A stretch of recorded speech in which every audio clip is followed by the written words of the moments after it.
Today, we're doing something a little bit different here. Just a little bit different, you know? Now today, what we're gonna be doing, first we're just gonna chill a little bit, you know? Get in the mood, get the juices flowing. But today, we're gonna be going over a little something to help out the newbies out here. Now, I'm no authority on PvM, but I've been doing it for a while, and so I know a thing or two, and I know you guys know a thing or two about bossing in PvM. So what we're gonna do is we're gonna be giving some tips today, you know, some stuff to help out, some stuff to help those people out. So we're gonna be going over some tips that I think can help people get into PvM, just some basics. Now I'm gonna want to hear what you guys think also, because that's big. That's how we do it. Oh, it's free, baby. This shit's free out here. I ain't charging. Come on now. Got to pay it back. Now, I'm fucking excited. I don't know about you guys, but it's just straight nothing but vibes out here. Now, first, before we get started, gotta crack a cold one. You already know. Gotta get in the mindset. I gotta feel it, you know? It's gotta resonate through my fucking very. Now, if you haven't already joined the Dan Fam Discord, what are you doing? What are you doing? Go join that shit right now. There's the Discord. If you haven't joined it already, go ahead and do that. Now, the reason for that is because that's where we do bossing. How are you gonna do duos without voice comms? I mean, you can. It's just not easy. It's a good time over there. So just don't even question it. Just join. And on top of that, if you haven't already followed, then go ahead and drop a follow on here. We always do PvM stuff over here, do bossing, all that good stuff. And if you drop me a sub, I'll kiss you around the forehead. And that's all anybody can really ask for these days. I mean, those are invaluable.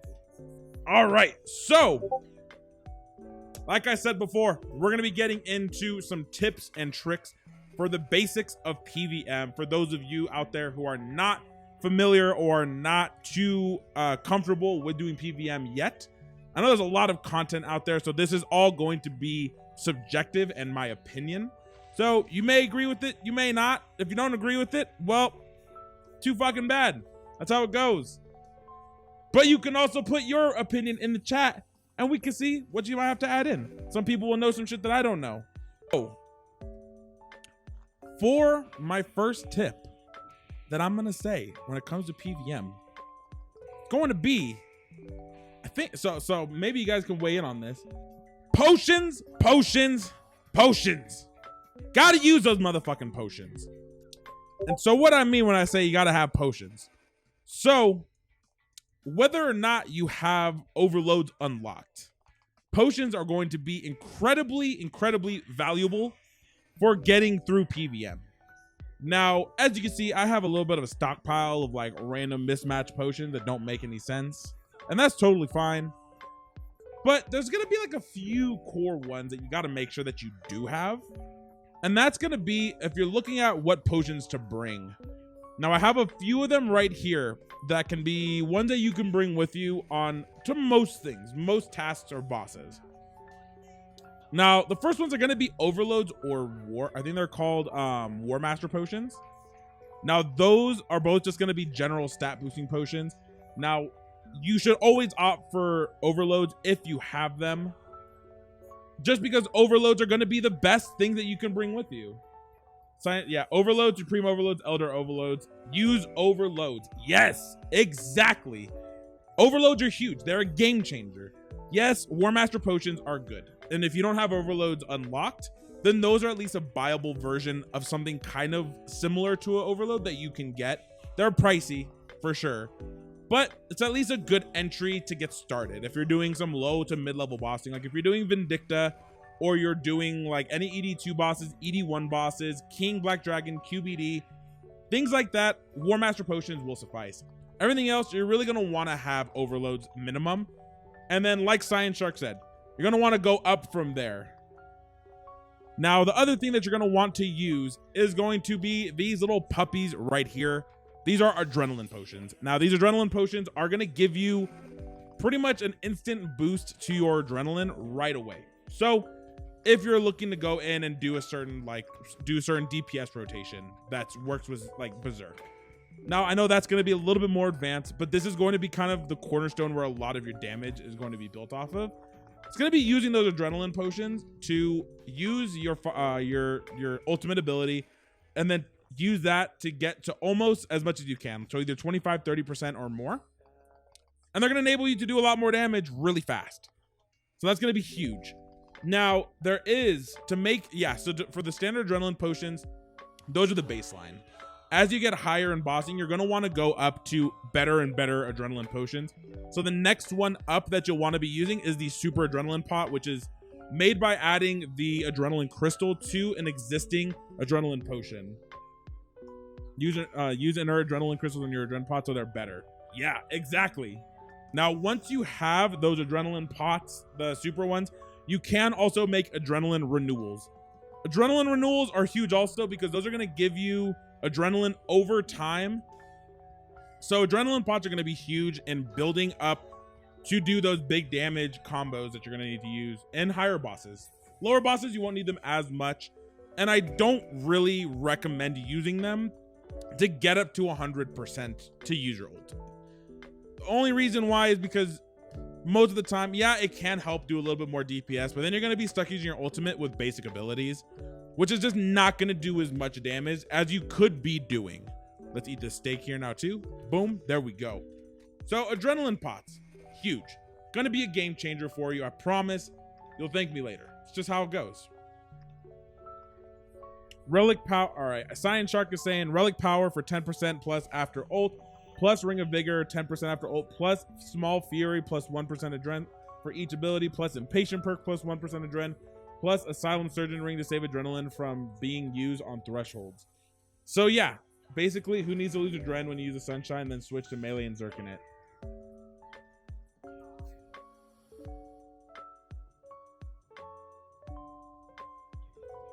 So pretty much what Science Shark is getting at is the more stuff that you get that will save you adrenaline over the long run, the better it is. If you save adrenaline, all these little things like relics and all the perks and using some surgeon ring, all these things are going to accrue to doing more damage over time. Now, the next potion you're going to want, weapon poisons are fucking phenomenal. Now, weapon poisons are just going to boost your damage. Now, if you're a low-level PvMer, you probably won't have Cinderbane gloves. I know, that's understandable. You don't have to have Cinderbane gloves for them to work. But if you have Cinderbanes, then the poison damage from this stacks with those gloves and makes it even better. And Cinderbanes are kind of best in slots, so you're going to end up needing them eventually. So, Weapon Poison plus plus, you just apply it just like you would Overload. They last 12 minutes for the plus version. And it gives you extra damage to monsters that are poisonable and bosses that are poisonable. So things like Vindicta, God Wars 1 dungeons, I think, except Kroll Suroth doesn't get affected by it. I know Rax and Nex are not affected by poison. So you'll just kind of have to check to see whatever boss you're going into, if you should bring it with you. Most of the time, you can bring it in with you and you'll be good to go. But yeah, point being, use Weapon Poison plus plus. Now, Super Restore Flasks, these aren't really needed. Not much needs to be said about them. They're essentially a combination of prayer potions and summoning potions. So if you're running low on prayer, they top it up. If you're running low on summoning points, they top it up. That's pretty much about it. Aggression flasks, these are better for Slayer tasks. These you don't really have to worry about too much, so I'm not even going to go into them. They pretty much just make it so monsters within a certain area of you become aggressive towards you. So it's better if you're doing large cluster tasks or things where you need to be killing a lot of things at once. Now, this power burst of vitality, this is actually, when you're learning bosses, this could be kind of a game changer. So this is going to give you double your current HP. So if you're fighting a boss and you know there's a mechanic coming up that's going to fuck you up and gape your shit like your name is Piper Perry and you're 18 years old, then you'll want to use this power burst of vitality because chances are it's going to save your life. So bring one along. You can drink 4 doses, and it has a cooldown of 2 minutes. 100% worth using. Now, the Cerebrew is more food. It's just going to give you, as long as you're overloaded, you won't really need to worry about the stat decrease because the overload will overwrite that. So that's pretty much all I gotta say as far as the potions go. Potions are pretty straightforward. Nothing too crazy there. So that's pretty much it as far as potions go. That's all you're gonna need. So like I said, overload. You're gonna need adrenaline pots. You're gonna need a weapon poison if it's applicable there. You need some super restore flasks, which can also be subbed out for prayer flasks. And then possibly even a power burst of vitality if you want it. Or aura speech, cough, cough. Anything with affinity of 70 plus, just don't do it without an accuracy booster. Well, okay. Yeah, so we'll touch on that before we go on to the next one then. So auras are huge. Now, auras are fucking huge when you're learning to PvM. Now, why is that? That is because auras are going to give you a bunch of different stat boosts that you may need for a certain boss. So let's say we're looking over here. So this is a guy you could buy some of the auras from, some of the best PvM auras in the game. This guy is going to sell you stuff like, where is it? Vampirism, Dark Magic, Berserker, Reckless, and Maniacal. Vampirism aura is going to be huge. I would say that one's bigger when it comes to like, maybe if you're doing like racks or if you're doing like Slayer tasks. This can be big because it's going to make it so you don't actually have to heal anything. And you don't really need, you can use Soul Split and you're just going to get all of your health back. Now, the bigger ones are going to be Berserker, Reckless, and Maniacal. Now, the reason why is because these ones are going to give you, I believe it's increased damage and increased accuracy when you're fighting bosses. So while at maybe a boss like Vindicta, it may not be huge, a boss like Nex or Rax, where you don't have 100% accuracy to hit and you're probably going to be a lot lower, these are going to bring your DPS up significantly. And so when you're getting into bossing, this is going to be huge. This is going to be a game changer. So yeah, you'll definitely want to be using any of these auras here to really help you out. They're going to be huge. Now, as far as the next portion goes, so the next thing you're going to want to do is you're going to want to make sure to do manual and full manual. Partial manual work too. Now this one's going to be tough because I know if you're anything like me, I'm lazy as fuck and I hate having to click buttons and do inputs. I'd rather just click and then get the kills. It's easier that way, which full revolution fucking is huge for that. But you're just going to do more damage if you fucking just do manual and like partial manual.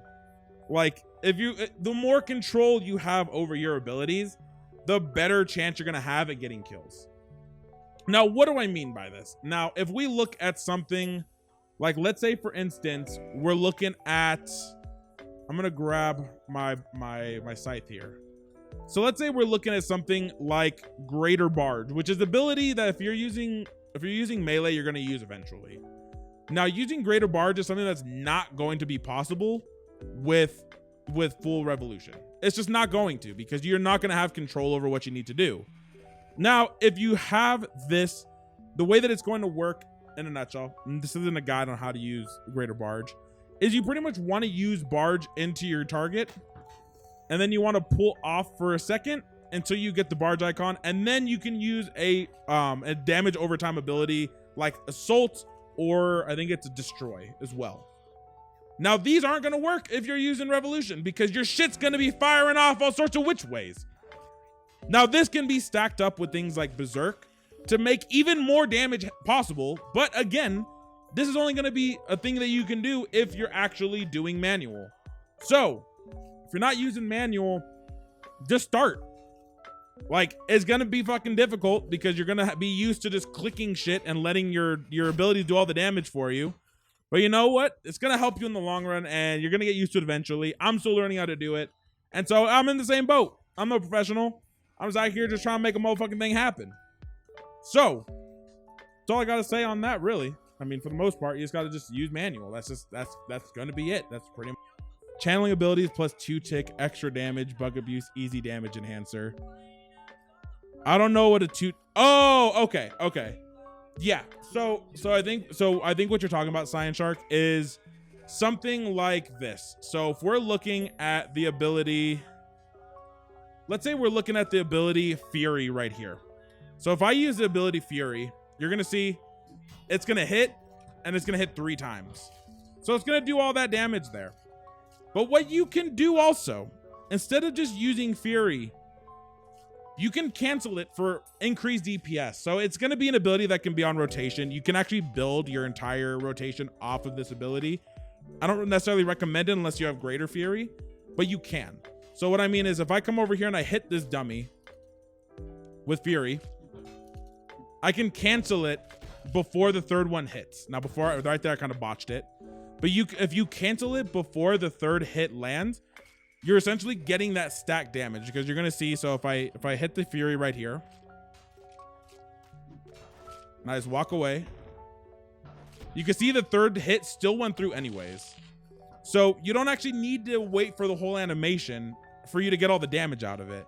So you can easily do something like that, where we go Fury into maybe like right into a Dismember, and then we're getting increased damage because we're getting that free DPS. And since it's a rotation you're going to be doing constantly to get to Zerk, it's just going to overall give you that little bit more damage you might need when you're fighting bosses. So it doesn't seem like a lot, but it builds up really fast.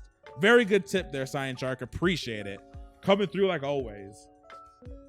Now, for the next one, the next one's going to be, if you have it unlocked, use fucking Invention. Fucking augment everything. Fucking, if you can put an augment on your dick, then do it, because it's gonna fucking make your life easier. Now, the reason why you're gonna want to augment things is because augmentations are going to make you do either more DPS, or they're gonna provide you boost to like adrenaline, or they're gonna give you like better defensives. Now, if we're looking at, so this is unlocked when you have 80 divination, 80 smithing, and I believe it's 80 crafting, I think. Pretty sure. So it is an elite skill. But if you have it unlocked, then use it and perk out all of your weapons. Now, the reason why is there's a couple of core things that you can use that will just make your life easier when you're bossing, and just make things quicker. Now, you can use things like Precise, Precise 6, Equilibrium 4, or any rank of those. And they're going to just increase your overall damage when you're just fighting bosses. So it's just a general, makes things feel better. It feels good in the stonks, you know? But when you're not doing that, you also got to be running things like Crackling, which will just increase your DPS. Or even Aftershock, if you have a little bit more money and you're balling. I don't know why you're watching this if you're balling, but like, yeah, like for the most part, you could just throw Aftershock on things and it just kills everything. And so that's all you need. Now, aside from that, there is going to be some things like you can get Relentless, or you can get, I know Science Shark just said it a second ago, the Impatient perk. Both of those perks are going to be very good for saving adrenaline. Some of them will give you a percentage back. Some of them have the chance to save an entire stack. So you can literally use an ultimate. If it procs, then you keep all your adrenaline. So you can just start fucking throwing thresholds out like a madman. So it's going to be huge. And then Enhanced Voted For is also pretty massive. Now, as far as, yeah, and Enhanced Voted is going to be your defensive ability and perk that you can use. So use perks. I mean, you get free XP for Invention anyways. So you're just leveling up 2 things at once. So you might as well fucking do it. Like, it costs some money, but so what? You're spending 500K and you get a bunch of benefits from it. It's fucking worth it. So do that. Do the thing. Now, as far as the next thing we're going to go over. Now, let me pull my handy dandy Word document, because your boy's out here fucking making big mogul moves out here. All right. Now, the next thing I have for you here is going to be upgrading your weapons over your armor. Now, this is going to be big because a lot of people, where did my RuneScape go? Come back. Here we go. A lot of people seem to have the notion that if you get better armor, then it's better for you in the long run. And they'll go out and they'll have like a tier 88 weapon, or they'll have like a Masuda War Spear or a Dragon Rider Lance, or like, let's say like a Decimator. or something along those lines. And then they'll go and upgrade their armor to tier 90 or 92 first, which is completely wrong. Don't do that. RuneScape don't give a fuck about your armor. I mean, it does, but like it doesn't. Like the game favors more damage over more armor, like 10 out of 10 times. So if you're going to be looking to upgrade anything, like let's say you're looking at the difference between, should I get a Noxious staff or should I get a, let's say you're looking at getting either a Noxious staff or Serenic. Now, while the Noxious staff is going to cost more, probably by about 100 mil, it's going to be way worth your time to just save up and get that Noxious staff rather than getting the Serenic armor or getting the I think it's Serenic Tectonic armor. Just because when you're doing that, more DPS, if you're using Soul Split, it means you're getting more healing, you're putting out more damage, you're getting kills faster, and so you're having to take less damage in the long run. It's science. It's basic math. So if you're looking at doing it, always upgrade your weapons first, because at the end of the day, when you're actually looking at getting them, you can perk out, and the perks that you can get on your weapons are going to be, I would say, objectively better than what you can get on your armor. Well, yeah, armors will be good because you can get things like mobile, you can get things like enhanced devoted or impatient, whatever the case is. Getting things like precise equilibrium or getting aftershock on your weapons is going to just fucking skyrocket your damage by a ton. Now, I would say if you are going to be getting a weapon upgrade, you do want to include the cost of your ammo or your runes in that as well. So let's say you're getting you're upgrading your bow to getting ascensions, or you're getting like an Eldritch crossbow. You're definitely going to want to include the cost of getting some criminal bolts as well as some ascension bolts with it if you're going to be doing really high level. I'll say the criminal bolts and ascension bolts will be good for getting into it. If you're looking at doing mage, getting runes is going to help a lot. Melee, you don't really have anything that you need to have, but you're definitely going to want to have some options. So range, make sure you get criminal bolts, your standard bolts, and you can get chins also, like mechanized champas are huge if you're a high enough level. And then if you're going to be doing mage, then investing in a rune pouch will be big, and also getting enough runes for whatever spells you're going to be casting. Since you're going to be doing high level bosses, you're going to want to make sure you're getting stuff that's adequate for those high level bosses. So don't be going into racks and necks or going into Rashka or anything like that using the highest air spell you can use. Just don't do it. Invest and get something better, get the blood surge ability. I think it's blood barrage is the best one. So you're going to want to just use better spells. Just use whatever the highest you can for your level, and include that in the cost of the weapon. So you're not sitting there at exactly 180 mil getting your Noxious staff, and then you have no money left over for runes and you're fucked. Then you can't do bossing. If you can't do bossing, that's not a good time. So just make sure you're having a good time. Do the thing right if you're going to do the damn thing. Anything anybody wants to add in, the Science Shark, soul flicking, aim. Yeah, soul flicking is going to be another thing. I would say soul flicking kind of falls under the category of a little bit higher end tech to learn. You can learn soul flicking just if you're, I don't have enough. Okay. Oh, it's because I'm on the wrong thing. There we go. So you can learn soul flicking by bosses like Vindicta are really good to start at. Rax is good to start. I wouldn't say Rax is good to start at. Vindicta is good to start at. Jad is also really good to start at. But learning soul, I would say learning just flicking in general is going to help a lot. So being able to effectively switch between your prayers as you need to on the fly is going to be huge in bossing. Now for me, I have the Logitech G604. So mine has a bunch of these little buttons on the side that are macro keys that I can just assign to whatever I want. I have my prayers assigned to that. So then I can just flick between these prayers as much as I need to without having to worry about getting my left hand all fucked up when I'm doing manual. So yeah, so I definitely think flicking is a fucking good way to go. Definitely it's gonna help a lot. But my last point I'm gonna make, and this one's fucking important. This is a big one. And that is Don't be a little bitch. Don't be a bitch. No, what do I mean by that? What I mean is, don't be afraid to fucking die. If you're gonna fight a boss, expect to die a number of times. Like when I was learning to do racks initially, I probably had to die easily 30 to 40 times before I started getting consistent kills, where I would kill more than I would die. And so if the one thing that's holding you back from doing a boss is just that you're afraid that you're gonna die, then just try it. Go die once or twice, see how it feels, and you'll be fine. Best advice for raging PvMers, buy Greco. Well, yeah, I mean, if we're all fucking running fucking Richard Grieco out here, then of course they wouldn't be doing basic PvM if they could afford Grieco. I mean, unless they're buying fucking bonds or buying gold, or they just fucking get a blood dye or some amazing drop at a like a Hazelmere signet ring out of nowhere. But we're not assuming that. But you gotta just be okay with dying in this game. It's the only way you're going to learn, is you have to fucking fail a few times.